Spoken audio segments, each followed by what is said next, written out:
5h09 agora, o André Pinheiro traz mais informações sobre o gabinete de crise criado aqui no estado de São Paulo para ajudar a investigar as causas das intoxicações por metanol, das suspeitas. Oi, André, boa tarde. Oi, Débora, boa tarde para você, para Carol e também ao nosso ouvinte. O governo de São Paulo criou um gabinete de crise para acompanhar os casos de intoxicação por metanol em bebidas alcoólicas aqui no estado. A gestão Tarcísio de Freitas também anunciou uma série de medidas, entre elas a interdição cautelar dos estabelecimentos investigados, operações conjuntas da Secretaria da Fazenda com a Polícia Civil, emissão de alerta de saúde para sedes pública e privada, além da abertura de um espaço de denúncia de bebida adulterada pelo PROCON. O governador Tarcísio de Freitas afirmou que o estado busca identificar quem distribuiu as bebidas adulteradas aos estabelecimentos. Fazer a interdição cautelar de todos os estabelecimentos onde houve o consumo dessas bebidas, né? E a partir dessa interdição cautelar nós vamos aprofundar as investigações. De que forma? Polícia Civil mais Secretaria de Fazenda, a gente vai fazer o cotejamento das informações, principalmente para detectar a origem. Quem comprou de quem? Da onde está saindo essa bebida adulterada? Quem são os fraudadores, né? Então a gente vai buscar, a partir desse cruzamento de informações, chegar nos distribuidores e saber quem está fornecendo essa bebida adulterada, se o problema é no distribuidor, se o problema está em outro elo da cadeia. Segundo o secretário da Saúde, Eleusis Paiva, médicos estão elaborando um protocolo específico para atendimento de pacientes com suspeita de intoxicação, já que o tratamento rápido é fundamental para evitar o agravamento do quadro. O governador Tarcísio de Freitas afirmou ainda que o gabinete de crise deve se reunir com as distribuidoras oficiais de bebidas. Até o momento, o governo paulista confirmou 5 mortes por suspeita de intoxicação por metanol em bebidas. No total, são 22 casos relacionados à ingestão, 15 seguem em investigação e 7 já foram confirmados. Débora.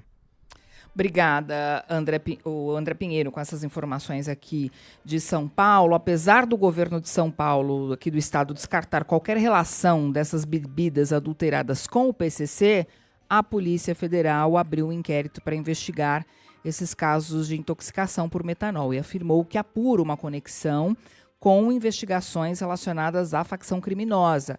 O ministro da Justiça, Ricardo Lewandowski, justificou a investigação federal porque há indicações de que essas bebidas adulteradas tenham sido distribuídas para outros estados além de São Paulo. Em média, segundo o governo, são registrados 20 casos como estes por ano no país, a maioria de pessoas em situação de rua. Os casos recentes, no entanto, fogem do padrão. O diretor-geral da Polícia Federal, Andrei Rodrigues, citou a possível conexão com investigações recentes contra o PCC. E dentre as razões já citadas aqui também, a questão da interestadualidade, a possível conexão com investigações recentes que fizemos agora, especialmente no estado do Paraná, que se conectou com outras 2 de São Paulo, em razão de toda a cadeia de combustível, onde parte disso passa pela importação de metanol pelo porto de Paranaguá e, portanto, a necessidade, né, de entrarmos nesse caso. Bom, isso foi rebatido pelo governador de São Paulo, Tarcísio de Freitas. Nessa mesma coletiva em que ele anunciou a força-tarefa, o governador do estado afirmou que os investigados não têm relação com o crime organizado. E aí agora tem esse negócio em São Paulo. Tudo que acontece é PCC. Tem especulado, só para deixar claro, não há evidência nenhuma de que haja crime organizado nisso. Os inquéritos que estão abertos e que estão chegando a pessoas que estão trabalhando com adulteração nessas destilarias clandestinas são pessoas que não têm relação com o crime organizado e que não têm relação entre si. Bom, o que a gente está vendo ou é uma disputa de narrativas ou é uma bateção de cabeça do governo federal com o governo estadual em relação a esse caso. Mas é muito importante que se descubra da onde vem essas bebidas, porque isso não é novidade, daqui a pouco a gente vai contar mais para você. De qualquer forma, a Secretaria Nacional do Consumidor também abriu um inquérito administrativo para investigar o fluxo desses produtos. O secretário Paulo Pereira disse que a ideia é identificar também se há um padrão entre os fornecedores de bebidas adulteradas. Em outra frente, o Ministério da Saúde determinou que agentes de saúde notifiquem casos suspeitos imediatamente de pessoas que apresentem os primeiros sintomas de intoxicação e que tenham ingerido bebida alcoólica fora de um ambiente controlado. Importante ressaltar, os primeiros sintomas são cólica e alteração da visão. Eles, inclusive, não surgem de maneira imediata, mas podem aparecer em até 24 horas. Ô, Débora, a gente vai seguir falando sobre essa questão da venda de bebidas adulteradas. O Clauson Dutra tem informações em São Paulo. Oi, Clauson, boa tarde. Boa tarde para você, Carol, Débora e para todos. Mais de 1/3 das bebidas comercializadas no Brasil são ilegais. Segundo o levantamento da Federação de Hotéis, Restaurantes e Bares do Estado de São Paulo, o estudo mostra que 36% das bebidas vendidas no país no ano passado eram fraudadas, falsificadas ou contrabandeadas, índice que coloca o setor atrás apenas do tabaco em volume de mercado ilegal. O levantamento, divulgado em abril deste ano, voltou a ser destacado pela entidade hoje, depois dos casos de intoxicação por metanol. Aqui em São Paulo, o governo do estado confirmou a suspeita de 5 mortes. Há ainda, no total, 22 casos envolvendo intoxicação por metanol, 7 confirmados e 15 em investigação. O relatório aponta que vinhos e destilados estão entre os produtos mais atingidos.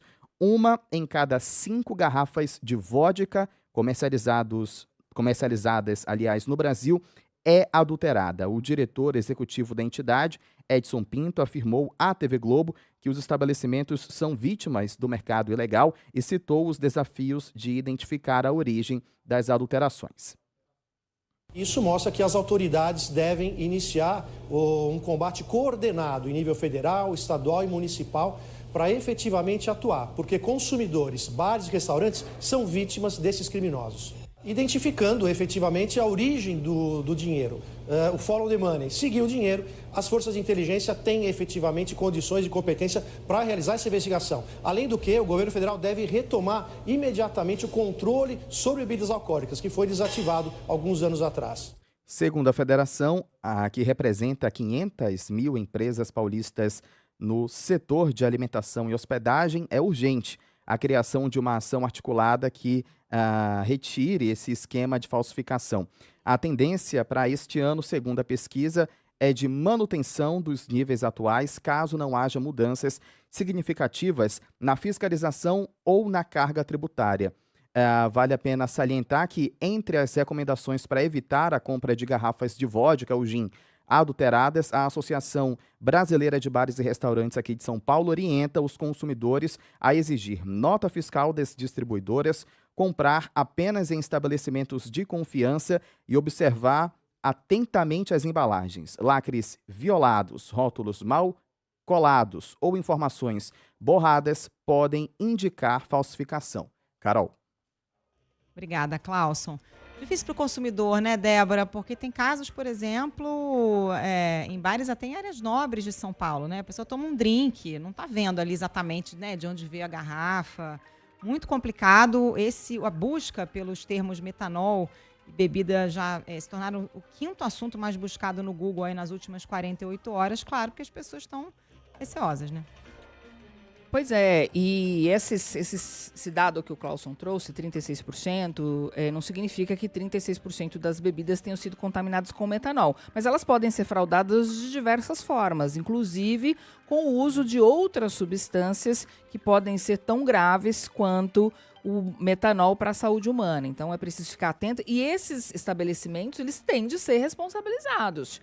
Porque o consumidor não tem como saber a procedência, mas é obrigação do estabelecimento saber qual é a procedência do material, das bebidas que eles compram, que o estabelecimento compra para fazer os drinks e oferecer aos consumidores. E ontem eu comentava, né, Carol, que vários bares estavam fazendo postagem, hoje aumentou ainda mais.